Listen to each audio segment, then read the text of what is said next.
นี่คือเป็นภาพกุฏิได้กุฏิบริเวณเมนปราสาทได้เลยพระเจ้าสร้างให้แล้วผู้จะซาได้เพิ่นมาอยู่มาจำพรรษาเลยไทยบ้านพนเมืองเพิ่นเห็นความสำคัญว่ามีผู้จะซามาอยู่ใน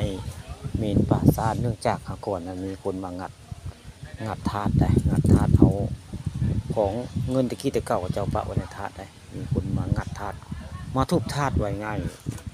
ว่านี่มีผู้จะซาเพิ่นมาจำพรรษาในนี่แหละในเมนปราสาทผู้องค์นี่แหละนี่ก็เลยมีความคิดสร้างกุฏิให้ครูเพิ่นอยู่ได้นี่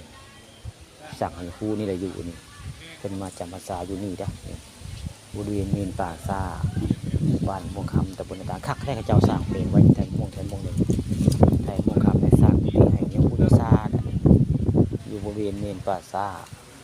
บ้านม่วงคำตำบลนานี่ห้องน้ำเขาได้สร้างให้เพิ่นอยู่นี่พุทธศาสตร์ที่เพิ่นมาอยู่ใหม่เลยสร้างให้เพิ่นอยู่เพราะว่าสิบ่ได้เห็นมานอนเผาว่าง่ายบ้านเมืองก็ได้คือสิบ่มีคนมางัดธาตุบ้านเนื่องจากช่วงนึงเงินโอ้เขาเจ้างัดธาตุบ่ได้พี่น้องนี่ถึงงัดธาตุบริเวณนั้นเมนปราสาทบ้านม่วงคำนี่มีการงัดธาตุได้งัดธาตุคู่อันได้เขาเจ้าเอาเงินเอาของมีค่าในธาตุไว้ง่ายนี่คือเป็นภาพบรรยากาศในปราสาทบ้านม่วงคำตำบลนาตาลนี่นี่แหละคือเจ้าสร้างกุฏิให้ยังกูจะซาอยู่ได้เพิ่นมาจำพรรษาเลยสร้างกุฏิให้เพิ่นและนี่คือ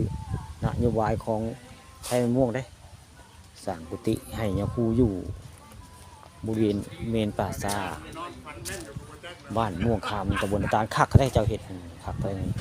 เจ้าก็เลื่อมไม้ในนี่แหละเลื่อมไม้ในปราสาทนะเห็ดเพิ่นนี่คือไม้ปราสาทได้เลื่อยแล้วให้ยาคูมาอยู่มาเศร้านี่ยาคูนี่ก็มาจำพรรษานี่หากมาแล้วก็นี่